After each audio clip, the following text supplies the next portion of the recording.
Hey there folks, welcome to Spectrum Pulse. We talk about music, movies, art, and culture. And today we're going to be talking about the new album from Miley Cyrus called Bangerz. You know what? I'm sick of people talking about Miley Cyrus. Yes, I'm aware of the hypocrisy here with me making that statement, then immediately jumping into my review of her most recent album. But here's the big difference between me and what most of the non-thinking members of the entertainment press did in the aftermath of the VMAs. I'm going to talk about her music. I don't care about her image or her supposedly scandalous behavior, and as much as I get annoyed by the fact that she managed to get twerking inserted into the cultural lexicon, I'm really not all that bothered by the fact that she managed to drive up controversy and give the VMAs a couple more years of relevance. Frankly, the level of slut-shaming by too many correspondents commenting on this issue has reached disgusting levels, particularly when you consider any sort of, historical context. I mean, maybe I'm just looking at this from the context of somebody who knows country music, but do any of you remember Billy Ray Cyrus's early persona? You know, her dad? He was the one who wore the sleeveless shirts and conducted his concerts like goddamn Chip and Dale shows and showed up in Dolly Parton's Romeo, where she and a gaggle of other country singers mooned over how incredibly hot he was. And keep in mind, this took place in 1992, no less. And sure, he got some flack for it from the country music press, but when Miley does the same thing in the pop context, everybody loses their goddamn minds? Ugh. No. If I'm gonna take an issue with Miley's VMA performance, it'd be with the music. It sounded terrible, mostly because Miley Cyrus isn't very good live, and she was working with a lousy song. If anything, that's probably been one of the biggest issues I've had with Miley Cyrus as an artist. She's been given a lot of terrible material by her sloppy handlers who seem bewildered by the fact that Miley seems to want to take her image in a much more provocative direction. If she's given good songs, she tends to be fairly decent on them, all things considered, as evidenced by her presence on the excellent Ashtrays and Heartbreaks by Snoop Lion earlier this year, which, I should add, is still one of my favorite songs of the year. Yes, a Miley Cyrus song is one of my favorite songs of the year. Deal with it, folks. And thus, I think I was the only critic stepping away from the VMAs thinking, well, she's got a new album coming out, and apparently she's got songwriting credits on the majority of the songs. This could actually be interesting, all things considered. And given that Miley seems at least somewhat invested in her material, it might actually come across better than one might expect. So I figured, what the hell?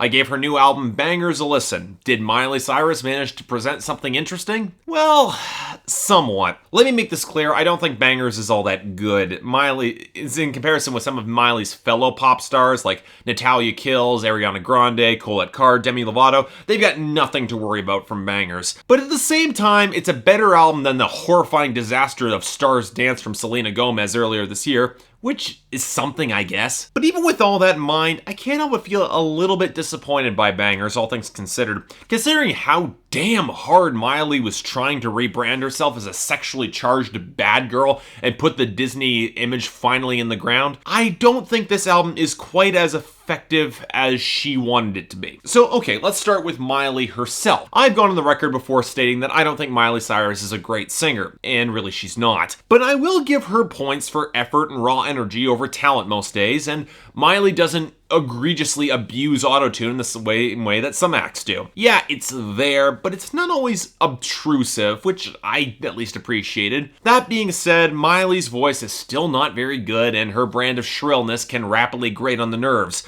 no matter how raw and emotional she's trying to be. And it didn't really help the experience, all things considered. I will say this in her favor, though. She has a lot more presence and personality on this album than I would expect, at least in a very unique sense. And she pretty much blows all of her guest stars off the table. Britney Spears has a completely non-presence on the title track. Nelly's contributions to 4x4 are some of the weakest material he's put on record to date. Future continues to unimpress me, and Big Sean, well, he tries. In fact, the one pleasant surprise on this album was courtesy of French Montana, of all people, coming off of a terrible album and a pointless collaboration with A$AP Ferg, to actually not being all that offensive on FU. mostly because he doesn't really have to rap and he lets Miley take the center stage and all of the credit/blame. And really, that's one of the surprising strengths of this album. In an era where not having charisma or a personality doesn't immediately disqualify people from becoming pop stars, Miley actually having some charisma and a unique personality was something of a nice surprise for me. It's too bad that Miley herself is the only part of this album that is anywhere close to being consistent or good, because the songwriting, instrumentation, and production are pretty much a gigantic mess, ranging from surprisingly strong to unsurprisingly pretty terrible. On a lyrical level, the songwriting never reaches the point of being actively offensive like on Selena Gomez's Stars Dance, but it doesn't often make itself all that special. On top of that, despite Miley trying her damnedest to infuse the lyrics with any sort of depth, all these lyrics are pretty much vapid and basic.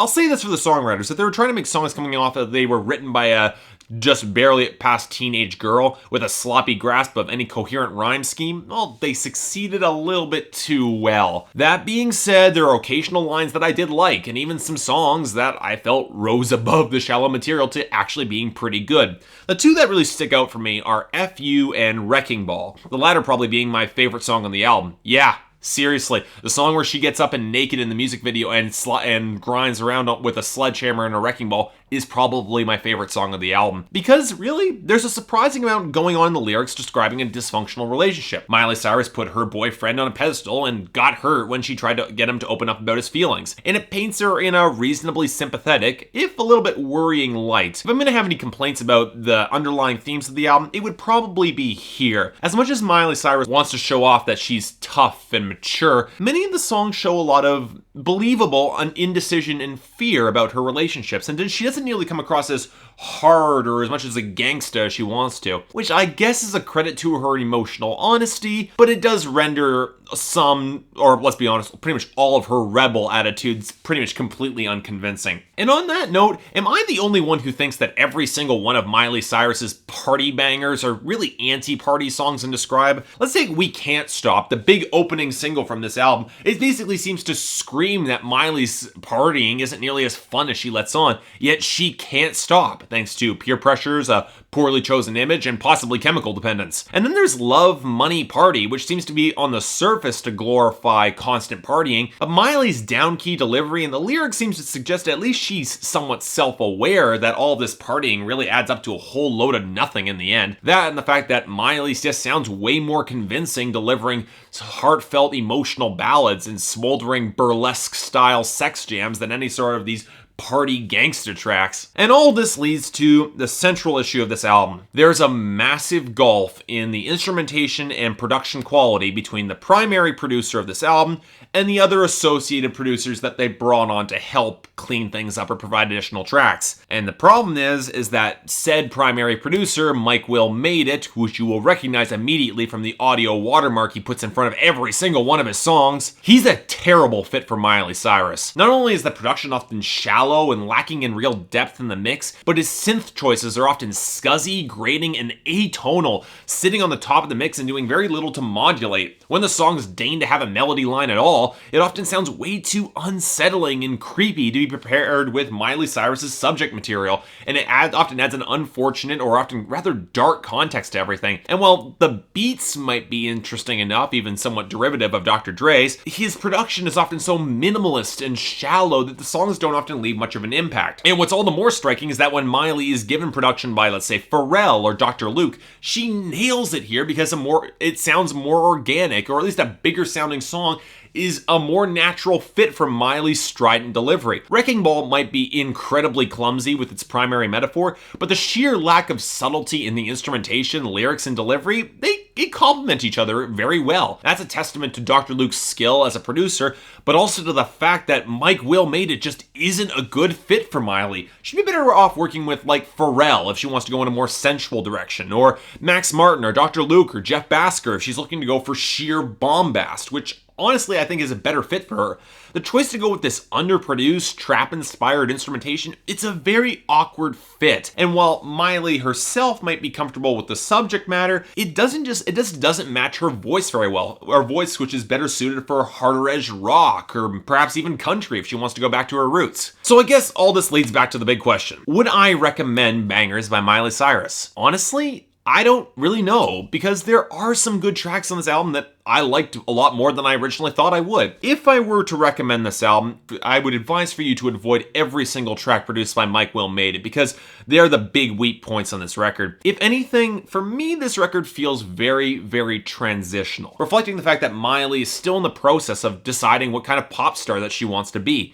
And the fact that this album is something of a mess really does echo that fact. If you're morbidly curious or you're a voyeur wanting to see what Miley's bringing to the table, this album is worth a listen, but it's not essential to your collection. I'm thinking maybe a 6 out of 10 is appropriate here, and then maybe, just maybe, we could all go back to not caring about, to quote another so-called party girl, Miley's crazy beautiful life. She's making it work for her folks, and look, it's not like she's gonna stop anytime soon. It's working. So yeah, thanks a lot for watching. If you'd like to like and subscribe, I'd be more than grateful. If there's anything I might be able to do to improve my presentation here, or if there's any other albums you want me to take a look at, I'd be more than happy to take a look. Until then, see you next time.